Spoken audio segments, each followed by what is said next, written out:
Good morning. Don't forget to drink a glass of warm water. It's good for your body and your patience. Imagine buying your dream house and your mother-in-law immediately claiming it as her own. Daily swims, Sunday dinners, hosting Christmas. Sounds familiar? Let's talk. You know, buying your dream home should be one of the happiest moments of your life.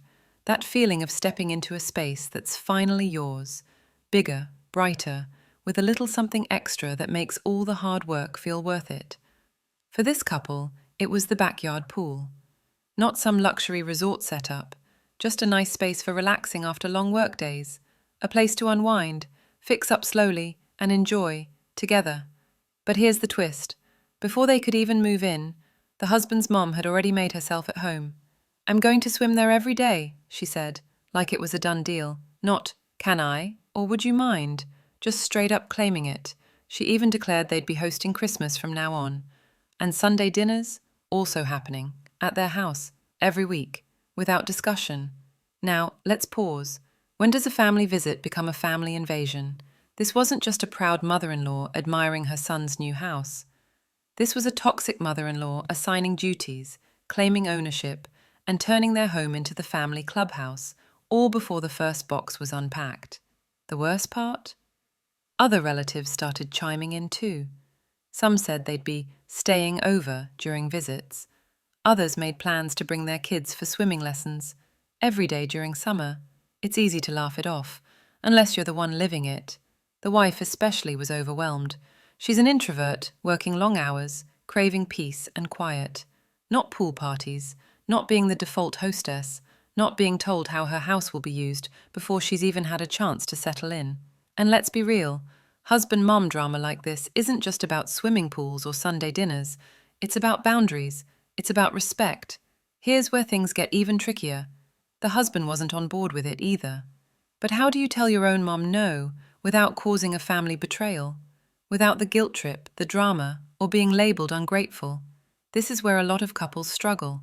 You're trying to build a life, your own space, your own rhythm, but you're up against a narcissistic mother-in-law who sees no problem, and a family that thinks your home is theirs to use at will. I've heard crazy MIL stories, but this one hits different. There's no shouting, no insults, just assumption after assumption, and that slow, creeping feeling of being cornered in your own home. That's what makes this kind of relationship drama so real. It's quiet, it's polite, but it suffocates. So here's my question to you.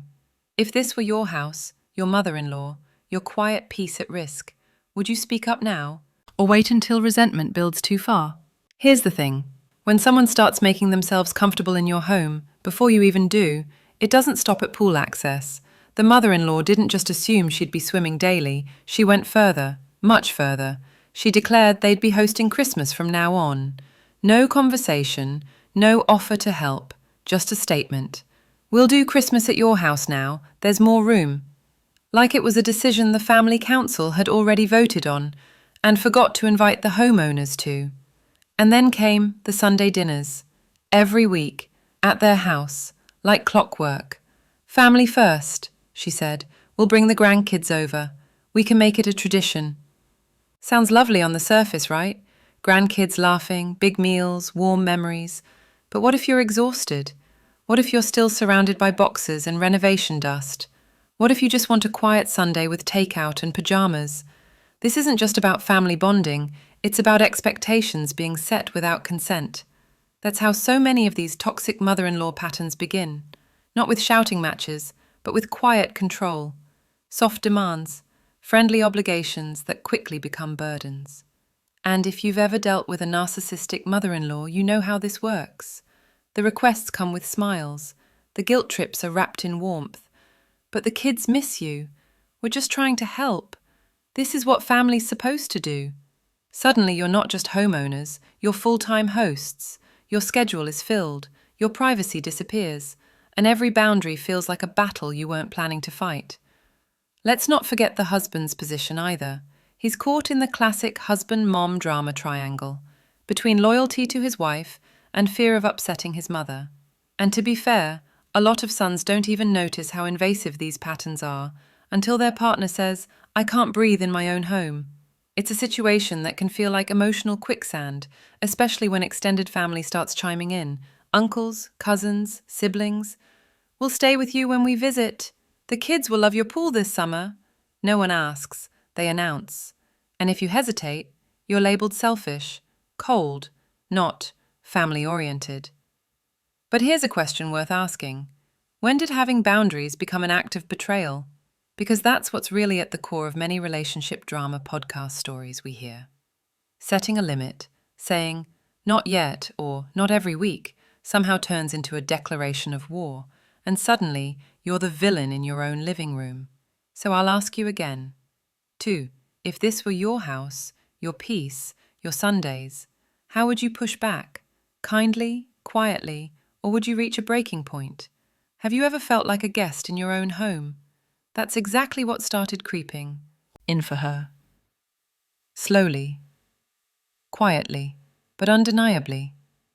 At first, it was the small things, comments about when the in-laws would be coming over, questions that weren't really questions like, so what should we bring for Sunday dinner?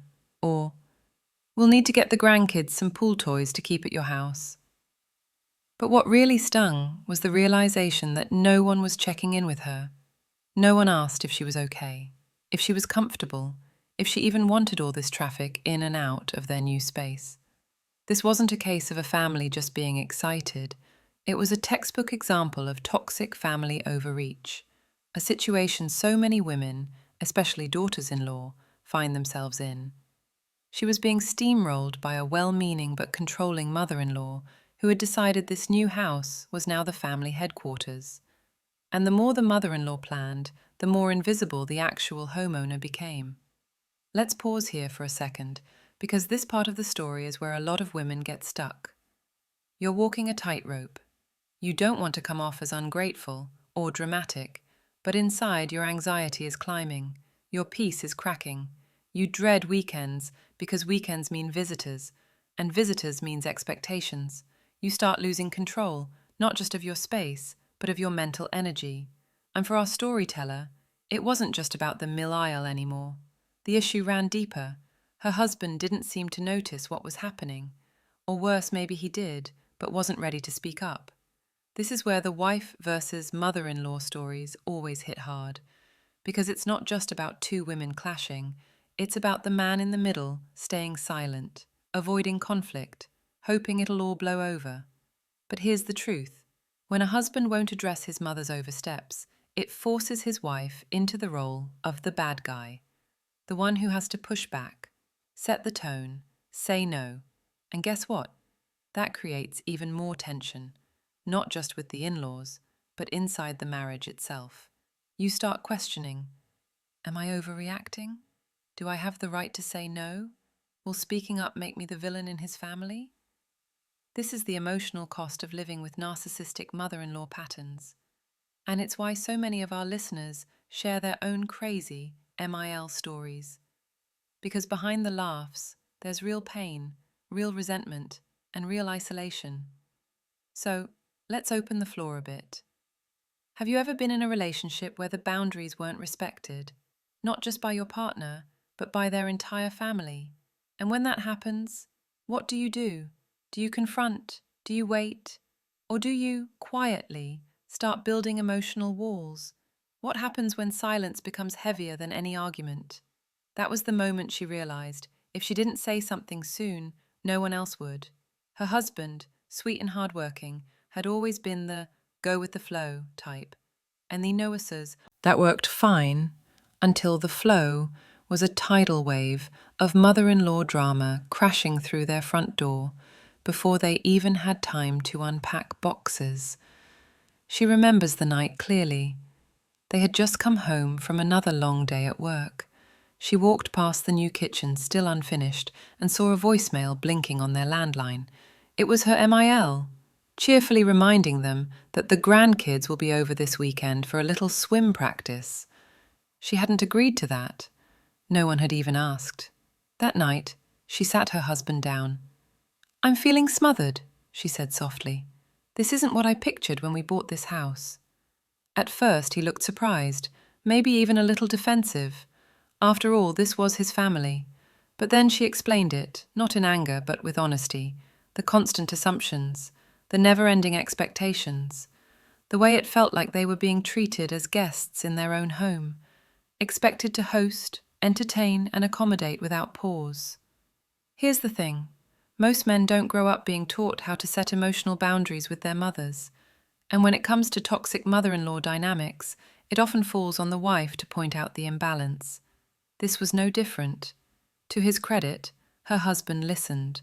Really listened. It didn't turn into a fight. There were no slammed doors, no silent treatments, just a quiet nod and a promise. I'll talk to her. That single sentence changed everything. Not because the conversation was easy, but because it finally shifted the responsibility off her shoulders alone. When he finally had that talk with his mom, it didn't go smoothly. In fact, it stirred up some tension. His mother played the guilt card, classic signs of a narcissistic mother-in-law. "So I'm not welcome anymore?" she asked. "I just want to spend time with my grandkids. You think I'm a burden?" But he held the line, calm, respectful, firm. "We need time to settle, and we need you to respect that." It was the first time anyone had ever set a real boundary with her. And while it didn't magically fix everything, it drew a much-needed line in the sand. Let's pause here. Why is it so hard to have these conversations? Why do so many spouses, especially husbands, avoid standing up to overbearing in-laws, leaving their partners to carry the emotional weight? In the world of relationship drama podcasts and toxic family stories, this is a recurring theme. Silence from one partner leads to burnout in the other. But maybe the question we need to ask is, what would change in our families, in our marriages, if boundaries were treated not as threats, but as acts of love? Have you ever stood your ground, only to wonder if it was worth the storm that followed? That was the thought she carried into the following weeks. After her husband's firm conversation with his mother, things got quiet. Not peaceful quiet, awkward quiet, no more. Surprise phone calls. No more passive-aggressive texts about Sunday dinner. No sudden announcements about who's coming to swim. At first it felt like a win. A boundary had been set. A toxic pattern had been interrupted. But silence has a funny way of echoing. And soon, the questions from extended family rolled in. Why aren't we having Christmas at your place? Are the kids still allowed to use the pool? What happened between you and your mill? It wasn't that they didn't love their family. It's just they finally loved their peace more. What surprised her most was how guilty she felt. Not because she'd done anything wrong, but because years of subtle guilt tripping and unspoken expectations had conditioned her to feel bad for needing space. And that's something many listeners might relate to, especially in stories involving toxic family dynamics or narcissistic mother-in-law patterns. You're made to feel selfish for putting your well-being first. But here's the truth. Boundaries aren't punishments. They're a form of clarity. They tell people where you end and they begin. And that's not cruelty. It's kindness for everyone involved. With time, the storm passed. The mill adjusted, slowly, and with some resistance, but she got the message. The visits became less frequent, more respectful. The drop-ins stopped. Plans were made in advance. And when she did come by, it felt less like a takeover and more like a guest visit.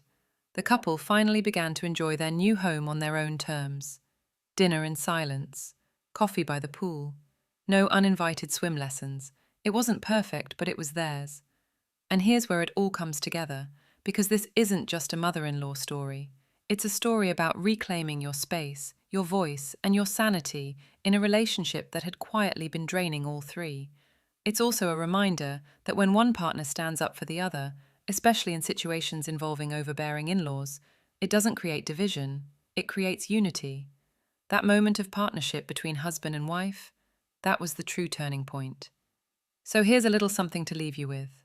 If you've ever had to set a boundary with a difficult in-law or a toxic family member, drop a tup in the comments. If you've ever had your peace back after saying no, drop a hic in the comments. And if you're about to have that conversation, just drop a tuk so we can root for you. We see you, we hear you, and we're right here with you. Follow for more Just No Mill podcast stories, true life drama, and deep dives into family betrayal, crazy mill stories, and moments of quiet revenge that reclaim your joy. Until next time, protect your peace and your pool.